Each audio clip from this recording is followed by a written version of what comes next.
Well, it's the 17th of April today, and as you can see, these plants, these tomato plants, these beets that I transplanted in here are all doing pretty well.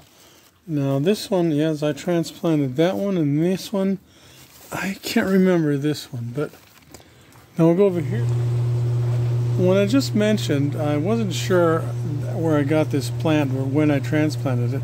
I had to stop a minute and do some more videoing, because I just want to show you how resilient beet plants are. What we got here? Well, anyway. And I wanted to show you where this actually came from.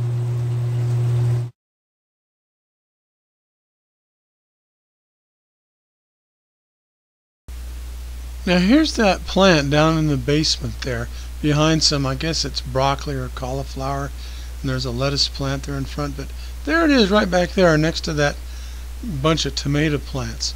I've got an arrow coming up here, let me point it out to you. Right there, see it? That's where it is. And it was just in the way, and I wanted to get rid of it, so I jerked it out and let it dry a little bit, and then I decided, well, I think I'll take it out there and try to plant it.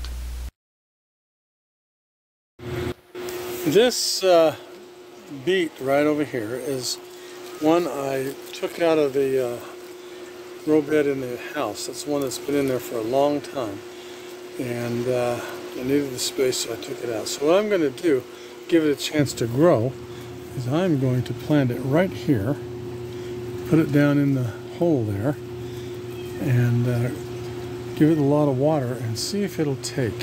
So we'll see. This kind of shows you how tough beets really are. Here it is April, and it's fully recovered, and when I planted it in there, it almost looked dead, but it fully recovered. Well, anyway, back to the show now. Now we'll go over here, and I have some that I planted by seed about a week and a half ago, and you can see they are all coming up too. See, there's one there, and one there, and if you go down the row, kind of see the rest of them are coming up.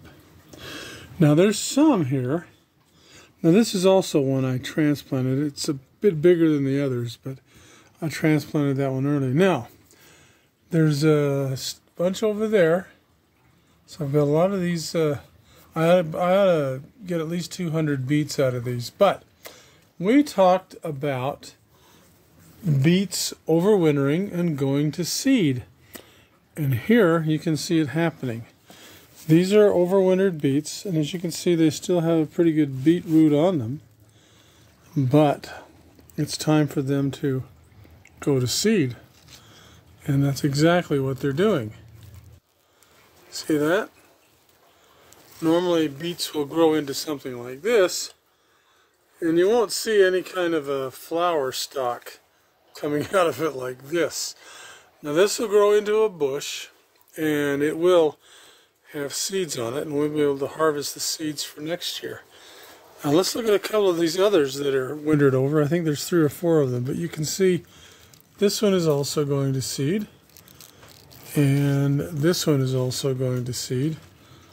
Now this plant here looks a bit bigger overall than this one, but if you notice, this one here is more advanced going to seed than this one over here is. Now this one here is the biggest one of all, and it is also going to seed. Actually I think there's 2. No, there's only one tomato plant. There's the beet root down there. But as you can see up here, there is the top that's going to sprout the seeds, and there's another top over here that's going to sprout seeds. And here's another one that's kind of hanging off the side that's going to sprout seeds. So this is what it's meant when they go to seed, and this is where the seeds come from. When the plants get older or even younger and they stress out or something like that, they will go to seed and produce seeds. Now as this stalk grows out, it'll get to look more and more like this, and if you look carefully, you can see little buds on the stalk, those green ones, and it'll eventually turn into something that looks like this, little tan globules about the size of a BB.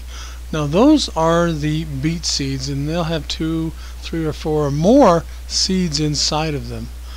And this is what you want to save. Now last year when I planted beets, that's exactly what I did. I saved the seeds, and you can see that little envelope there that's labeled beets in magic marker. That's where I collected the beets off of a vine like I showed you, and then I planted them in that little pie plate, and that's what I used to start my beets, and it worked really well. Let's see if I can find another big one, and we're going to get the big ones first. Yeah, let's see. Well, they're all kind of big, but let's go try this one here. There we go. Now, take a look. Look at that. I think 3 good-sized beets in the produce rack at the store, they're like $2 or $3 now. So that's not nothing. And if you look around here, you see I've already taken a few out of here, but you see I've got 3 more bins like this, 3 more grow beds like this, and they're all pretty good. They all have nice beets in them. See, there's some in here.